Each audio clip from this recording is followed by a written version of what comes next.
rise above the static, dissecting issues diplomatic. With mics in hand, they brave the storm of clashing views and norms transform.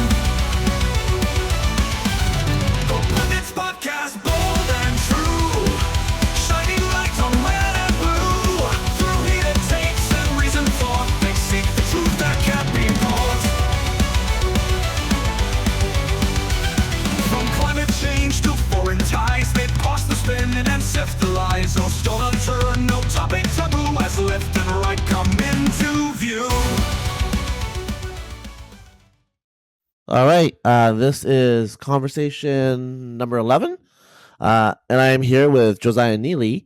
So this is our weekly review of what is going on in the world, and I guess we're going to have to start with the debate, which, it's easy to talk about the debate here, the vice presidential debate, because it was interesting. It doesn't matter, and most people agree what the outcome really was, who were minimally objective, I would say. So you want to start us off, Josiah?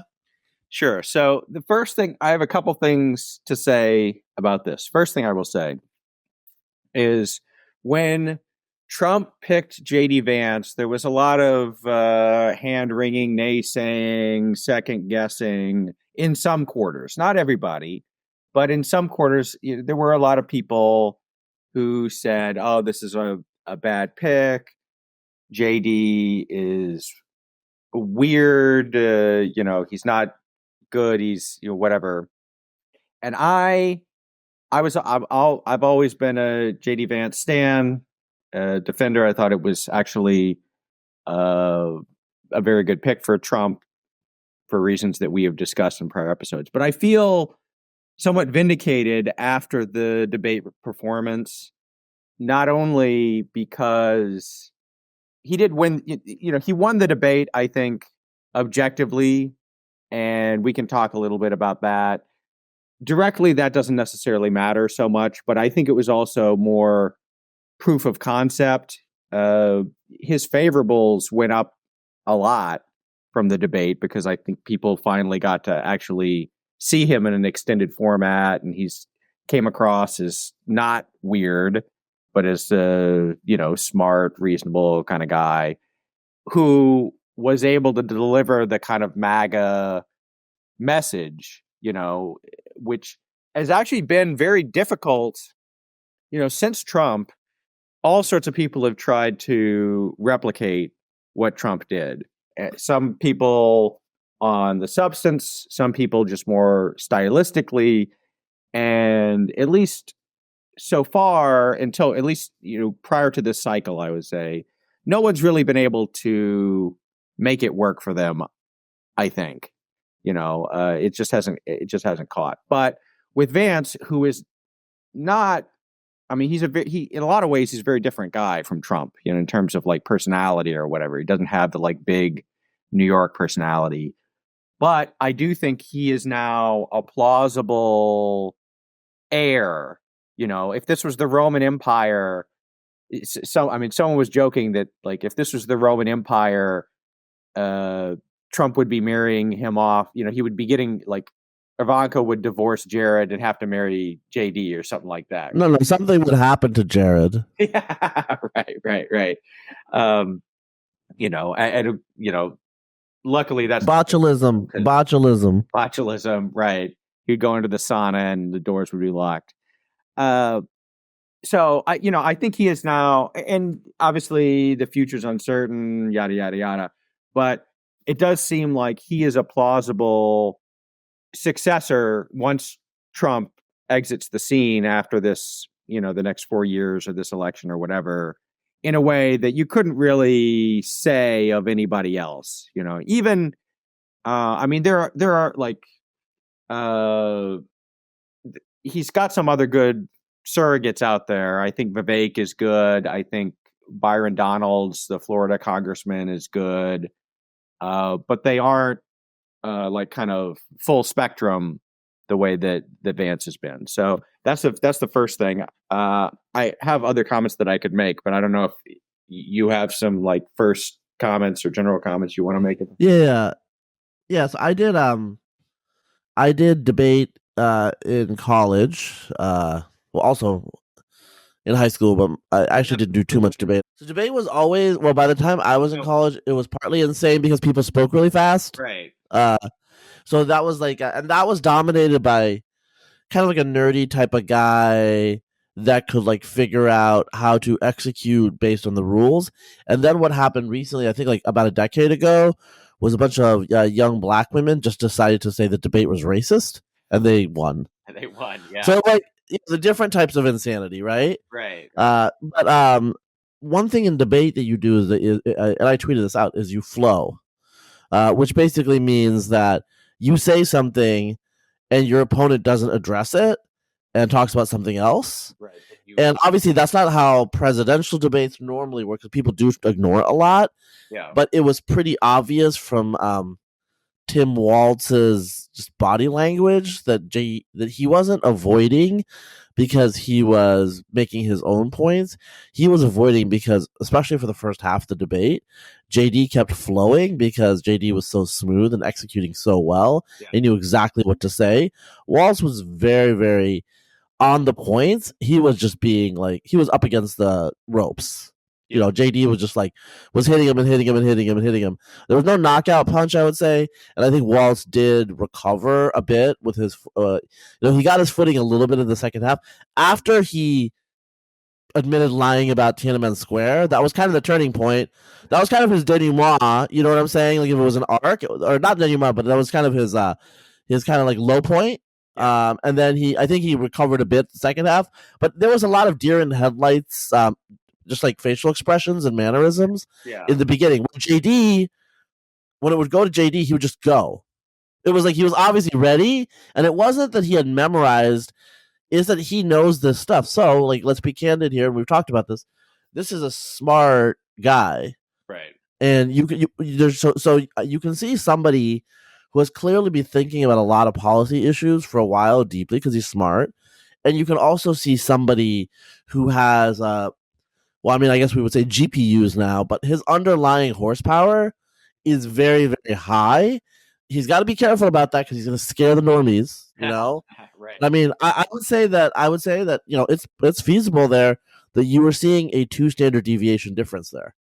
So, I mean, I kind of feel sorry for Walz because this could be like, 140 to 110, that sort of thing. Mm-hmm. Yeah, no, the way he had, I would say, a 2 standard deviation with Walz and then a 1 standard deviation with the moderators, who he also was able to outmaneuver at various points, just because he could think on his feet and this is the advantage of him reading books and. Yeah, I mean, so this isn't always an advantage because it's a democracy. In a democracy, people want to be able to relate to you, but there was a little bit of cognitive Captain America there. He understood exactly what he needed to do to win the points, but he definitely probably had to maintain his humanity in front of the midwits. Yes, yeah, and I don't think, objectively speaking, with the exception of say that answer on China, which was pretty bad. I actually, it's funny because most of the listeners probably. No, the youth are going to say it's cringe. It was cringe, literally cringe. Well, I mean, they ask him, for anyone who didn't see it or isn't familiar, they asked him, you said that you were in Hong Kong during Tiananmen Square in 1989, but actually you didn't get there until later that summer to China. Like, what's up with that? And literally, he began his answer. He said, well, I grew up in a small rural town in Nebraska of 400 people where you rode your bikes until the lights came on, and I'm proud of that service. Like, I don't. So I mean, it sounds pretty idyllic, though, I gotta say, but irrelevant. Well, I think it maybe would be nice when you were 8. By the time you get up until 13. Yeah, then 400 is going to be pretty small. I think I'm actually you gotta go to the Minneapolis after that. Right. Yeah, I'm a fan of smaller towns actually, but 400 I think might be a little small. Although probably I don't know I don't know about the town. Usually when you have a town like that, it's just farmers, and then if you drive like 45 minutes, you're at a bigger town that's like 30,000 people or 40,000 people. Yeah, and I should say he grew up in Nebraska, not Minneapolis, so probably, he's thinking It was about, Nebraska, yeah. whatever. Yeah, yeah. Anyway, but other than that, there were a few other things like that. He did not. He had a bad habit of not answering the questions. So they would I think they asked him, "Would you, if Israel wants to do a preemptive strike on Iran, would you support it?" And he didn't answer that. He didn't answer other thing, which is a common politician thing. Personally, it doesn't bother me so much, but I know from talking to people that a lot of people, it really does bother them when you don't answer the question. And it's kind of a point of weakness a little bit, because it suggests that you can't answer it somehow. He didn't, he also didn't answer. He gave non-answers on like abortion and on censorship. Actually, he kind of answered on censorship and said some bad stuff. He said this stuff before, so let me just say something that I didn't say in my previous. I also think, JD Vance is 40 years old, but I do think that with his command of the answers, I think he is arguably, despite his minimal experience in the world compared to some candidates and in government, he is arguably ready for day one to be president if something happens to Donald J. Trump. Right. Yeah, you did get that sense. I mean, we already suspected that, but I think the debate did nothing to just dispel that perception. Yeah, and I do. I apply a kind of superficial test for presidential and vice presidential candidates, which is if I were watching a movie and they were in the movie, they're like, okay, we go now to the Oval Office where the president is going to address the nation, and it was that guy. Would it be like weird in the movie? Does he like have the gravitas or aura where he could play a president, right? And I do think that that Vance passed that test in the VP debate. You could picture him, in the Oval Office or in the Situation Room, even now. Hopefully, the president will serve out the full term, whoever it is. But I do think he is ready. And yeah, Walz was not super bad. He was just like kind of an ordinary, B- politician. But Vance was able to just kind of run rings around him and pretty good on most of his answers. I didn't, personally, I didn't really like his answer on abortion that much, but politically, I understand, it was probably the way he did it actually was probably pretty smart. And, same thing with like, some of the other stuff. So the other thing that I would say, which I thought was a striking contrast to the presidential debate, it was almost, the VP debate was almost a throwback stylistically to pre-Trump era politics. And what I mean by that is, one, it was a lot more policy focused, and they were actually, Vance and Walz were actually kind of cordial to each other. They said complimentary things about each other. They would say, "Oh, I agree with most of what he said," repeatedly.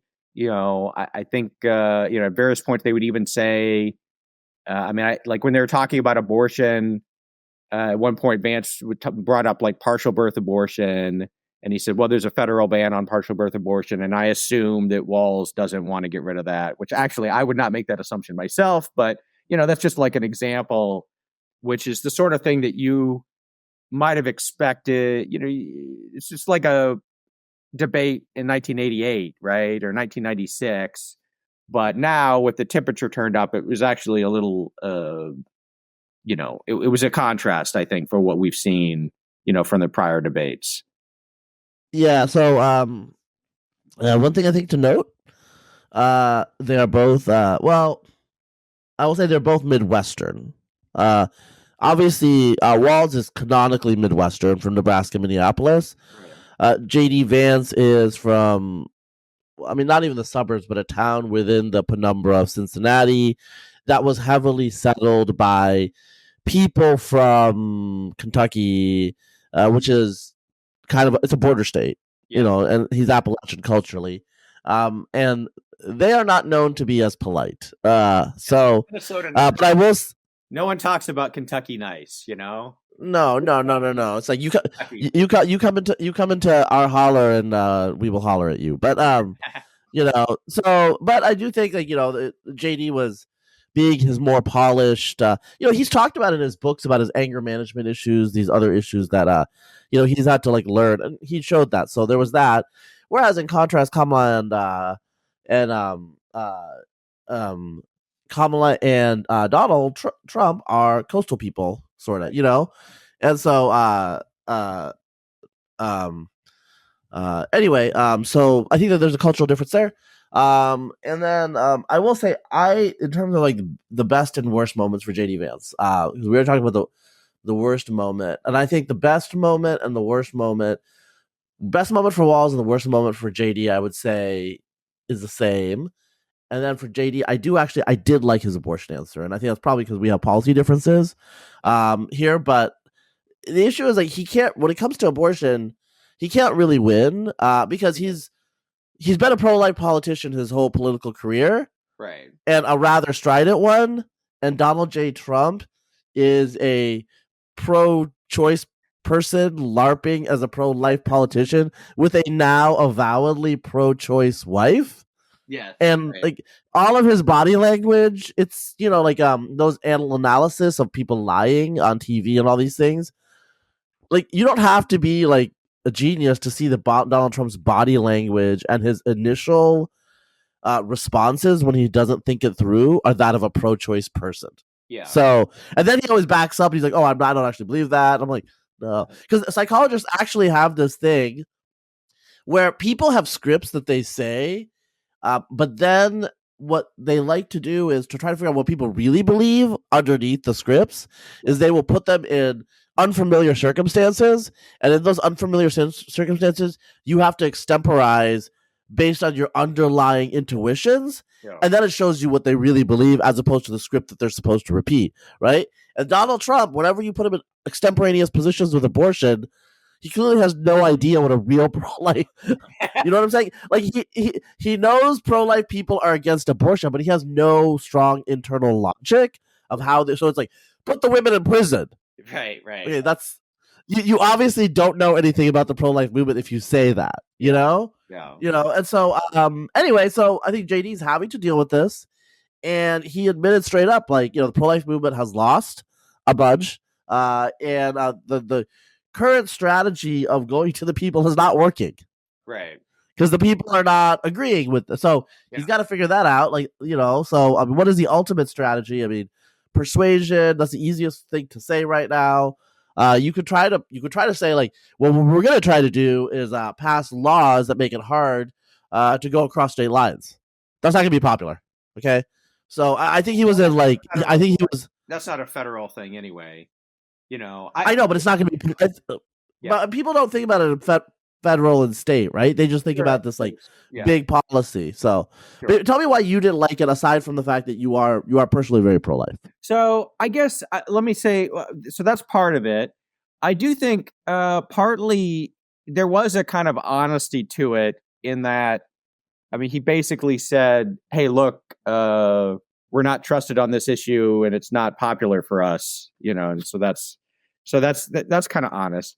But I thought, when Walz was talking about abortion, he kept bringing up individual cases of women who had some sort of complication in a state where abortion was illegal, and they either had to travel to another state, or in one case, I think a woman died after like taking the abortion pill or something like that.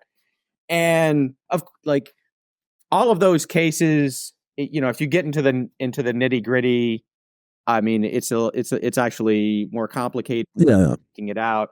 I don't like in a debate context where you have 30 seconds. I don't think you kind of just have to eat that. But when he was talking, in one of his answers, he started by talking about, a friend of his who had an abortion.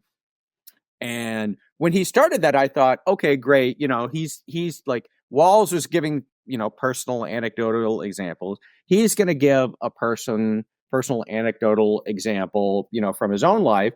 And I mean, it is the case, like, it's not everybody, but it is a common thing where you have women who have an abortion and then later really regret it, or other stuff. So that's what I thought he was going to say. But then what he says is basically, I know this woman and she had an abortion and she thought that if she had had the kid, it would have ruined her life. Right. Like that's something Walls could have said, So like, it just didn't make sense. Is like he didn't have to, you're right. He didn't have to go that far. I did think he went a little too far there in kind of conceding the game. Right. Yeah. Right. Yeah, that's fair. So I didn't like it for that reason. I thought about trying to pivot to pro-family policy or whatever. It's not bad. Although there is, I think, a limit to like how much you can actually do there, just on its own. And there wasn't, while I think this is the tricky thing, because you said a minute ago, well, people don't actually distinguish state from federal policy. And this is, I think, the tricky thing rhetorically about the current Republican leave it to the states position, right? Because you could say, okay, you can leave it to the states. Different states are going to have different stuff. I think that from a matter of like constitutional law and policy and everything, that makes perfect sense. But it just doesn't emotionally resonate, So you end up kind of, you end up kind of leaving yourself open for Walls to say, well, what about these cases from the states that do ban abortion, or what about, I think Kamala said something about how, well, women are going to have to like fly to other states to get abortion, sitting next to strangers, which, I mean, you always sit next to strangers on a plane flight, but, so there's kind of the problem is that they don't really, Republicans, they want to kind of diffuse the issue because it's unpopular, but they end up, because of that, not making the case, which, the case for life or against abortion, which kind of, which they have to make. Right. JD said that you have to make the case. Right. Yes. And what you're saying, you're not making the case. He's not making the case. And that's partly just because, again, like, so this is not like in the list of things we're going to talk about, but Tim Carney. So Melania is coming out with a memoir, and she takes a very, very strident pro-choice stance in the memoir. Yes. And Tim Carney, our friend Tim Carney, actually, we know Tim. We have beers with him a lot. Well, he has a lot of beers, actually. But anyway, that's a different story. East Coast Irish, like you gotta have. You gotta have one, at least one beer per kid. Well, okay, so when we hosted Tim Carney in Austin, I got him a lot of beers. I'm not complaining, but I was like, when is this stopping? Like there was like no hesitation for like beer after beer after beer. But anyway, okay, so Tim said, you can never have a pro-choice husband if you have a pro-choice wife, and because because Tim is anti-Trump. And he's a never Trumper. Sure. I mean, I guess I would, because people have said this to me too, and I think there is something to that, if your wife is not on the same page as you on this issue as a politician, it's going to make it harder for you to do something about it. However, like it is the case, Reagan's wife, Nancy Reagan, was pro-choice. Both Yeah. So both Bushes, every every Republican after Roe v. Wade, every Republican's wife has been pro-choice the whole time. right. Yeah. Because Laura Bush came out of the closet in 2010. Betty Ford was explicit. Yeah. Betty Ford was explicit. And then Barbara was also pro-choice. Yeah. And I mean, Laura Bush, it was known even when he was president, that she was pro-choice. So, I mean, I liked him, but like, is that an argument that he would apply, that he applied to Bushes or to Reagan? I don't know. So, it's awkward. You would hope for a president whose family would be on the same page, but I mean, maybe they are on the same page. I don't know. Like with the new Republican, not even, like federally, the only thing that's going to happen in terms of abortion is, I guess, judges. There could be some Supreme Court replacements, but most of it is just going to be negative. The Democrats want to pass a Roe v. Wade law to make abortion legal for all 9 months for all 50 states, and the Republicans are not going to do that. And they're executive action type things. So I think this is going to be the new normal for a while. Yeah. So going off abortion, so I thought that was actually I thought JD did pretty well there actually. But the other I'll talk about I'm going to say what I think he did the worst. And I think again, like, he's good on points. He's responding. He replied with what he could work with. I think the end, unfortunately, I don't think he answered Waltz. Waltz was like a deer in headlights for half of it. Then he slowly recovered, and then near the end, he wasn't totally coherent the whole time. But he basically was bringing up the fact that Trump was saying he didn't lose 2020. Right. I don't think JD was very articulate in responding. JD was basically trying to run out the clock. It was like he was doing a prevent defense. For those of you who know America, he wasn't being very aggressive about it. I mean, I think what he should have done, like, I'll tell you what I think he should have done, just for himself, is he probably should have focused on the lawfare aspect and like change the subject a little bit, because he has been like pretty strident about taking Trump's side, but the problem is it's not really a popular position, and people are kind of sick of it. Right. So I think he should have changed the subject and brought up the lawsuits, which are not popular, or the prosecutions, which are not popular. Yeah. I think JD needs to figure that out, because he knows he can't like agree with the mainstream orthodoxy, because then Trump will not like him, and that'll cause problems, right? So he's got that audience, but then he has like also the fact that he has a political career, right, apart from Trump, beyond Trump, and so he has to be very careful there. And I think that's like something like he's got to prepare for, like, what he has to say, because he has to thread the needle without alienating a lot of the middle ground voters, but also he can't offend his patron. Yes, right. Well, yeah, and in general, there is an issue because the question of who won the 2020 election has become a respectability marker. It's difficult for someone who's a conservative or a right winger to say they think Joe Biden won without appearing to be a kind of a squish, right? You have to be,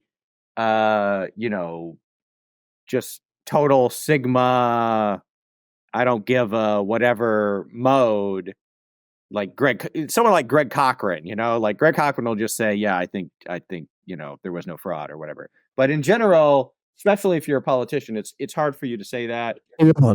Yeah.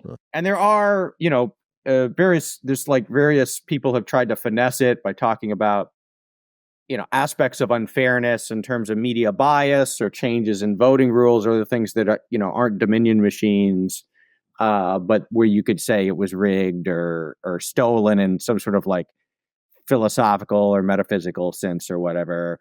I think, ultimately, I don't think this is an issue that most voters care about. I think it's an issue that elites kind of care about. Although, for the most part, I would say that the people who are really exercised about election denial and January 6th and all that, these are mostly people who already didn't like Trump, right? So I don't see it as like a huge, especially going forward, if you're talking about like 2028, if you imagine a JD running in a primary or in the general, I don't really see it as being like a having legs in terms of like, well, you said that. Yeah, no, this is definitely. I mean, the issue is like he has to not have Trump eject him somehow. I mean, Trump could do that.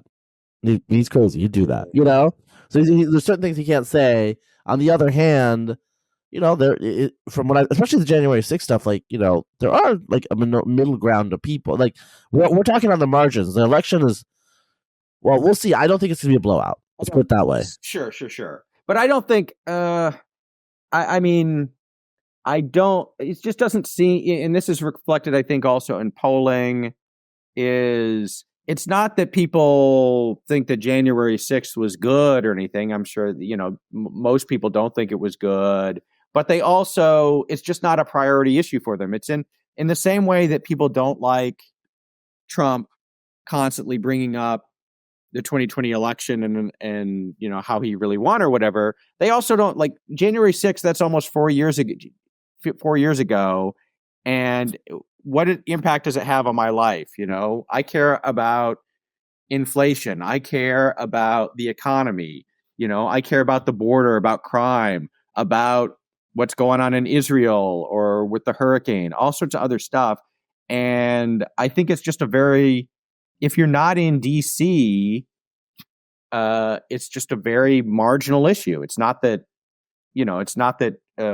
people support it, but it's, it was something, it was like a weird day in America and, not our best day, and it's time to move on. Right. I think that's kind of like the general attitude that I get from talking to people.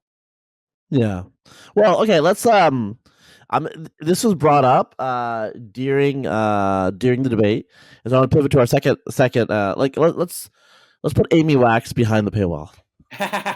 Just be not because like I am worried about saying anything controversial, but because like people probably, because that's like juicy drama. Hey, yeah, it's juicy drama. Yeah. If you want the drama, and I know Amy, so I mean, not like well, but I know her. I met her, so got some insight there. But okay, so immigration and housing kind of came up, and so obviously these are actually topics that JD seems interested in. Yeah. I think I didn't.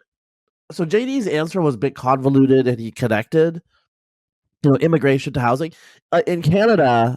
Okay, so housing is subject to the laws of economics of supply and demand. Right. So if you flood the market with demand and you keep supply fixed, the price will go up, obviously. Right. So JD's argument logically actually makes sense. There are places where immigration is affecting housing quite clearly.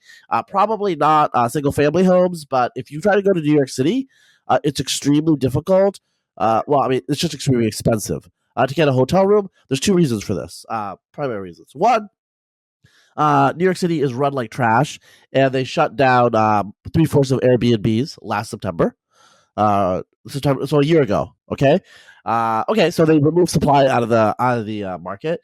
And the second thing is New York State has a law dating from the 1970s about having to house refugees, basically. Yeah. So all of these people showing up in New York, they're getting a stipend, obviously, but they also have to be housed. They are being housed in a lot of hotels. Yeah. So this is that's a demand side issue. JD is bringing this up in regards to the migrant spike, which was not correctly fact checked, which Walls did not tell the truth about. Right. The first 2 years, they basically just they looked away from the border. I think. I mean, it seemed like they were. Well, I mean, they kind of encouraged it. Yeah, it's crazy. Like if you look at the stats, this is unprecedented in the modern era. How many illegals are coming into this country? So there's a reason people are pissed. It's a little bit under control this year. We'll see. But anyway, so that's JD brought that up. Like, oh well, like the prices are going up because of that. But I do have to say, I don't think it is actually mostly demand side. Or I don't think it's as like driven by demand because we live in Texas. Right. There are plenty of those people in Texas as well. What you see in Texas is and like Austin is actually like a little bit inflated compared to Houston and Dallas and San Antonio, but we're pretty affordable. And like the rents and the housing has been stabilized to decreasing over the last 2 years because you flood the market with supply. Right. And so I think JD knows this on some level. Yeah. He's 40 years old. This is partly a generational issue. Boomers don't care because boomers live in these big houses that they think that they're gonna live in forever because they're gonna live forever. Yeah. Okay, so like they don't care. People around JD's age care. They're not doing as economically badly as some of the propaganda of like both the left and the right would say, but it's a big deal in certain parts of the country. In fact, in parts of the country that we don't live in, in terms of $5,000 for a studio in SF in a place where people aren't literally pooping on your stairs, Right. on your steps, is probably what we're looking at, right? Yeah. Why is that? It's because San Francisco constrains demand. This is a blue state problem. So basically, what happens here is blue states say that they believe in affordability, say that they believe in egalitarianism. They say that they believe in renewable energies. But their whole like regulatory and cultural framework, and Matt Iglesias has a post about this, their whole regulatory and cultural framework is totally inimical to all of that. Whereas in Texas, okay, like you want to build a lot of solar, that's okay, we got oil, but build solar if you want. Right. So Texas is the leader in the country now in renewable. Right. And we build housing for people that need housing. And one thing I will say, finally, I forget what his name. Greg Ransom brought this up. So when Berkeley and some other like place like desegregated, I mean, there was never official segregation, but they worked aggressively to do residential integration. He claims that a lot of California zoning regulations are partly NIMBY to prevent integration, right? One thing that's clear when you move to Texas, and like we've talked to our friends in California about this. I lived in California for 10 years. The relationship between Latinos and white people in California is very different than in Texas. Yeah. Part of this is just residential integration. In California, they literally do not live. I went to graduate school in Davis, California. Yes, there are Hispanics there, but most of them that worked in Davis, California lived in Woodland. Right. That was a Hispanic town. It was about a 15, 20-minute drive, and that's just how it worked. Here in Texas, they actually live in the same towns because you have a range of housing. And that's just because of supply. And so this is a long way of saying, Trump for various reasons is probably not optimal to say this, but I think that this is it's like automation in ports, Right. But there are some negative polarization issues that are cropping, especially from conservatives in blue states that I have noticed. Yes. Ironically or not. Yeah. Well, some of it, I think a larger dynamic, I'll say two things. One, the housing and immigration thing, my impression is that's actually a bigger issue in the UK and Canada than it is here. In the UK, because you basically have to live in London if you want to. Also, they have a lot of social housing. They have a lot of social that they allocate to immigrants specifically proactively, just like in New York. So it's a New York dynamic. Right. Yes. Yeah. Exactly. And then Canada, you also have an issue with Chinese trying to like. Now it's Punjabis. Well, the last 2 years. Well, yeah, Chinese traditionally bought the big houses in Vancouver. Right, trying to get their money out. And it's an investment. Yeah, they want an investment. Right. An investment that they think is liquid. Also, but recently, on top of that, when you have like a tight market because of that, you add on top of that, Trudeau basically Biden, and Harris. They're not open borders. They just don't care. They are to immigration what Republicans are to healthcare. They don't care. Yeah. They're not going to do anything about it, right? They'll say some things, but they're not going to do. So they closed the loopholes, but for several years, basically like every other kid in Punjab was coming to study in Canada. Right. At like a school that was like in a single room in a mall. Yeah. But traditionally, there is, I think, a broader issue with a lot of the bigger cities in America.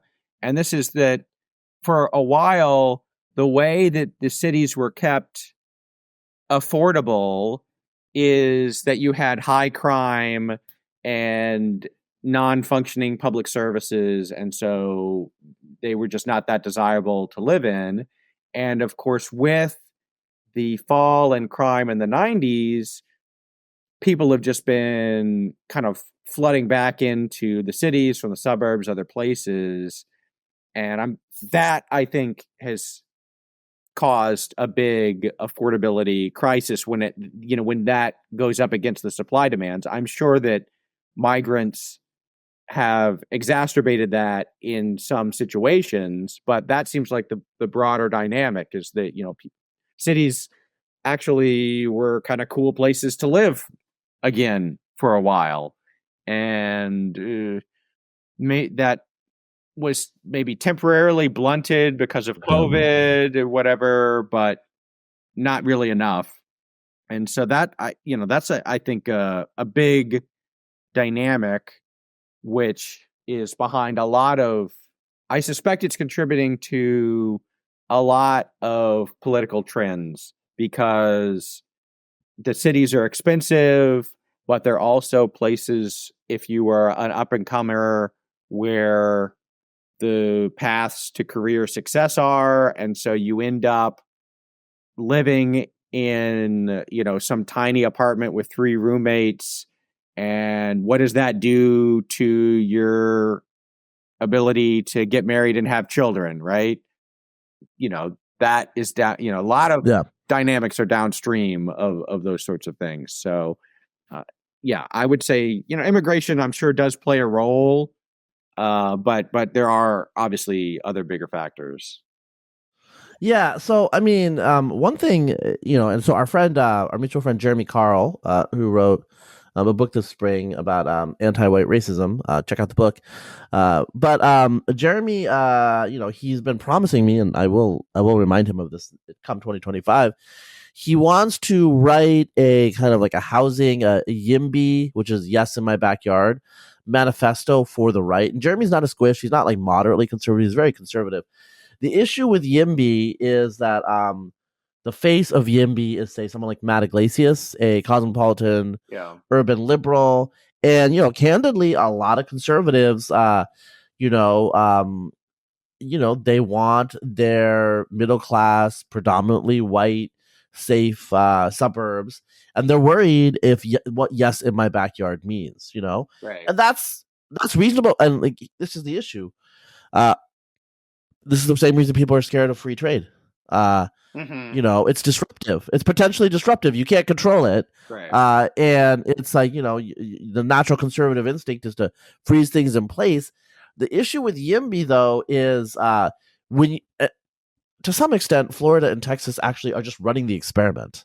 Yeah. That's the frustrating thing when you talk to conservatives from places like California or New York, because they don't live in a world where growth is actually allowed. Yeah. And so they have these worst case scenarios. But the reality is, like, it's not that scary here. I mean, there aren't like gangbangers like living down the street where you are, Josiah. Right. Yeah. I mean, they could in theory, but they actually could in theory also. Like, the gangbangers are the ones that have money in their, like, in the ghetto, right? So if they wanted to leave, they could leave anyway. But so the point is, like, I think a lot of it is due to fear that the suburban idyll that the people have will be disrupted. But here's the issue, I think, is like, some people are like, why would I care if like there's skyscrapers being built in San Francisco? Well, because if they live there, they don't live where you are. So a lot of the people that would live in the skyscrapers are very, very wealthy people, or like upper middle class or lower upper class people who would like have like a condominium instead of buying a like a McMansion or whatever in your suburban enclave, and so that frees up more housing for you. Like, the logical economic downstream effects of this are just like so powerful.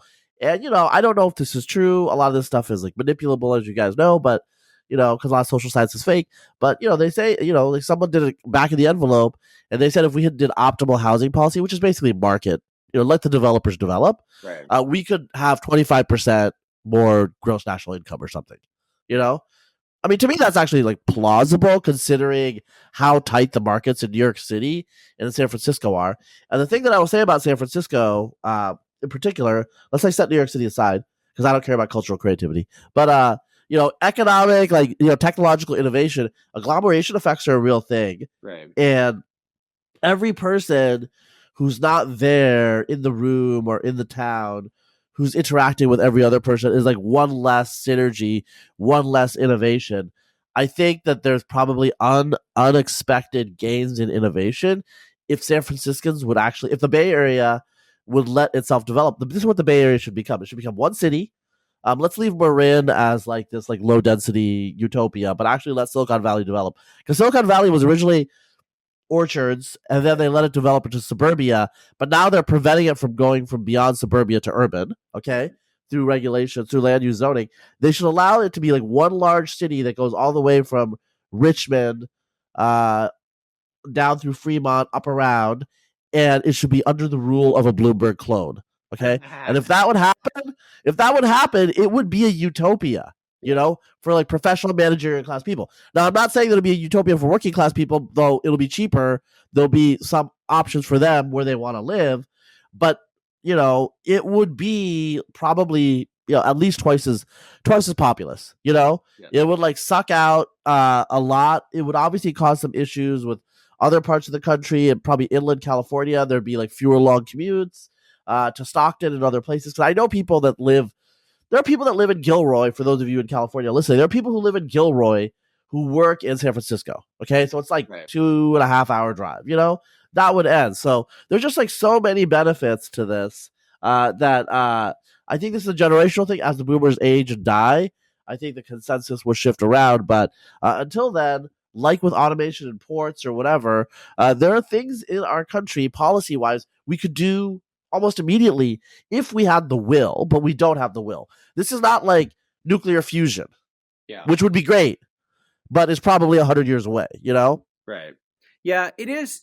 The U.S. is unusual in that if you go to Europe, say, or I believe this is also true in Asia, the wealthier, upper middle class, rich people or whatever, they live in the city center, and then the suburb, like in Paris, the suburbs are kind of like the ghetto, right? They are like in the ghetto. Yeah, they are like when we talk about like inner city or urban, these are not good. These are euphemisms for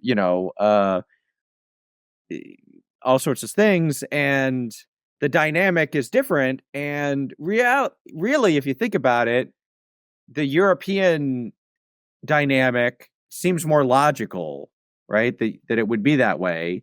If you're going to have, that sort of stratification, like why wouldn't the center of the city be the most valuable part? That's not the way it's developed in the US, and probably does hold us back in various ways. I am not hugely optimistic, I have to say, because both the left and the right have their own reasons for rejecting YIMBYism. I think you kind of mentioned like some of the things that are holding back people on the right or who are dispositionally conservative, why they're kind of suspicious of it.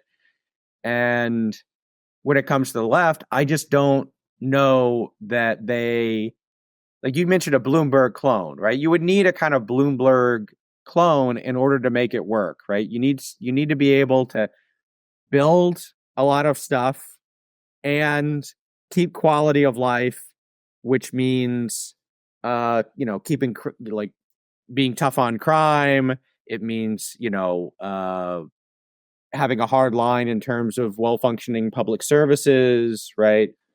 I don't know, like which would have all sorts of stuff I mean, it just goes against whether it's unions or environmental impact or, racial social justice. There's all sorts of things that get implicated there that I think it would be difficult to overcome. Have you seen Megalopolis? Have you seen the new Francis Ford Coppola movie? When I Yeah. think of YIMBYism and like what they imagine, the kind of like Adam Driver, like his neighborhood where there's like glowing, moving city sidewalk. Like that's what I think of as how NIMBYs view, what life will be like, with market urbanism or whatever. And that's fine. I mean, that would be good, but you need to have some other stuff in order to make that possible, right? Like you can't, like that little utopian community, it doesn't work if there's a schizophrenic homeless guy, next to the glowing people move. Yeah, I mean, maybe you know what I should do. It's like, I don't write too much about housing policy. It's not my thing, but it's like I do think, yeah, like making a case for like how would this work? What is the ideal? The ideal is, law and order.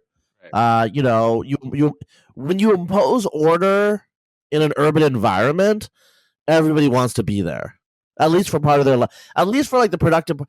Another thing I have to say though here is I am not one of those people that's like, oh, everyone has to live in the city center. I think that's a phase of your life for a lot of people, and then eventually they want to go in a more exurban area where they have space, and that's fine. Yeah. Again, like there are and West Coast cities are getting rid of this now, I think, but Portland, for example, had a green belt. I think London has a green belt, which basically keeps the density, but it prevents sprawl. I think sprawl is fine. I think sprawl with a massive like skyscrapers in the middle of it, like this is like a gargantuan neoliberal future. And then you have some people that live in rural areas, but the fact of the matter is we have such productive agriculture. Yeah. That it's basically like the old people are the only ones that really, just for sentimental reasons, there's some people that want to live in these rural areas, but we don't need the rural areas to be heavily populated anymore, just economically. And it causes issues with infrastructure develop, as we can see in the Carolinas with Hurricane Helene and stuff like that, right? So people live in rural areas because, the city's scary and all this. We had law and order. That would fix that.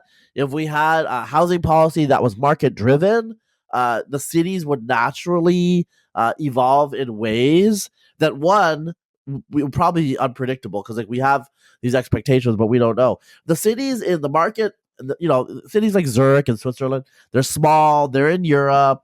I don't think, actually, we don't know what a city like that in the U.S. would do because we're just so much more dynamic and innovative. I do have to say, I think Texas and Florida are okay models. They can be better in certain ways, but they're pretty good. You do have a situation in Houston and Dallas. Austin's not like this because Austin is a little bit more like a West Coast city in its demographic profile, where the cities are the urban core is kind of poor and still has a lot of blacks and Latinos.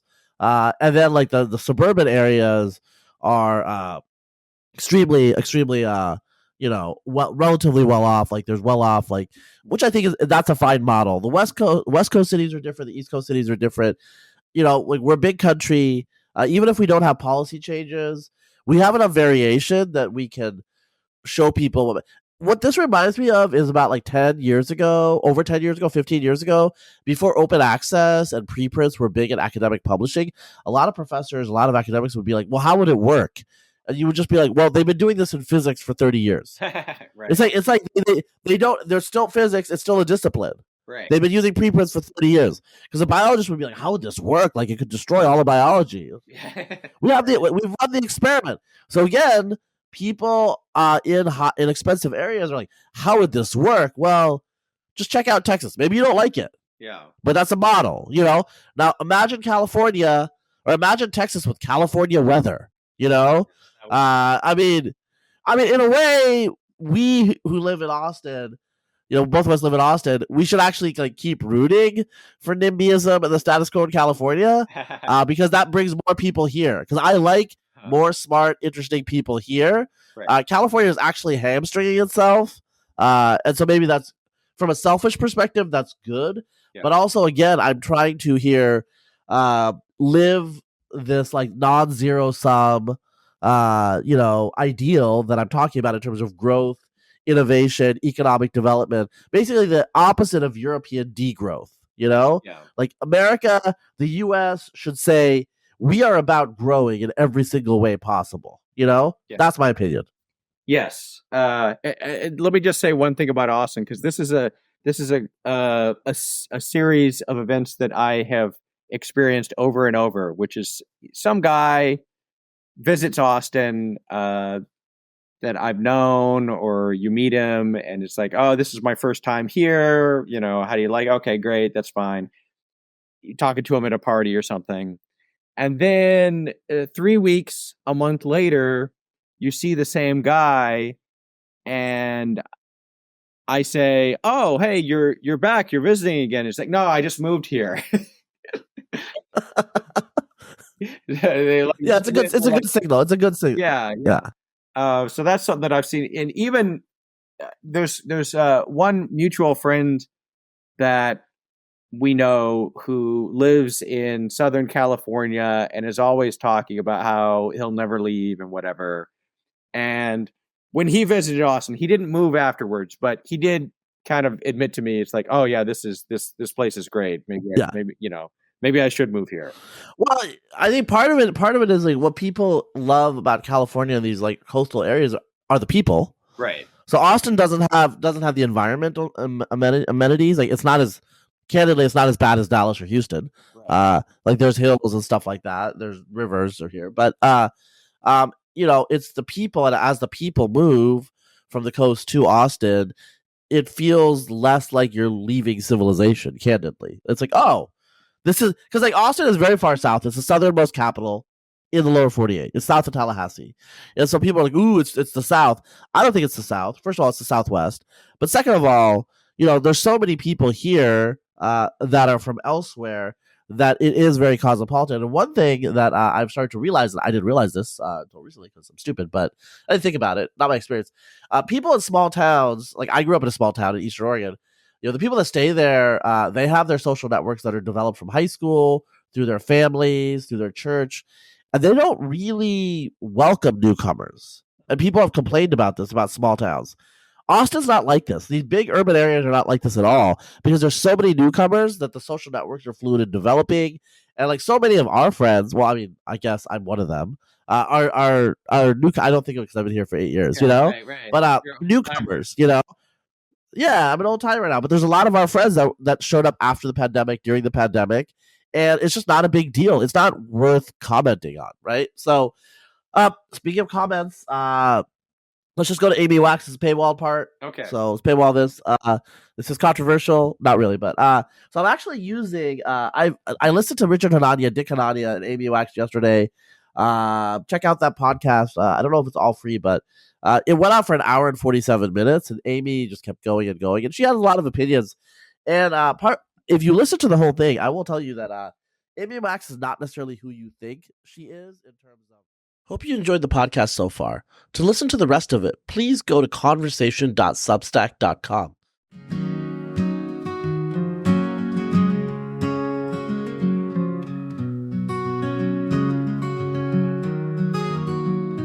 Two minds met on a summer's eve, each with truths they long believed.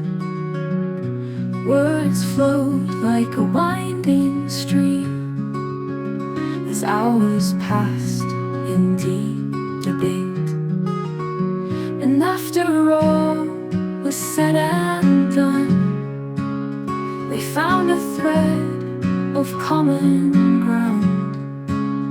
In listening close, they came to see a shared humanity. They spoke of justice, spoke of change, of history's weight and future's range. Their views at first seemed worlds apart, but patience bridged the divide. And after all was said and done, they found a thread of common ground.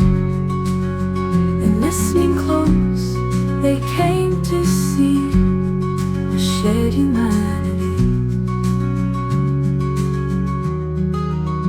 They spoke of justice, spoke of change, of history's weight and future's range. Their views at first seemed worlds apart, but patience bridged the divide.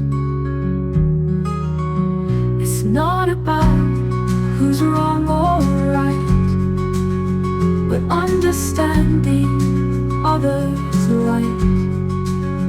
In civil discourse we can find ties that gently bind. And after all was said and done, they found a thread of common ground. And listening close, they came to see a shared humanity.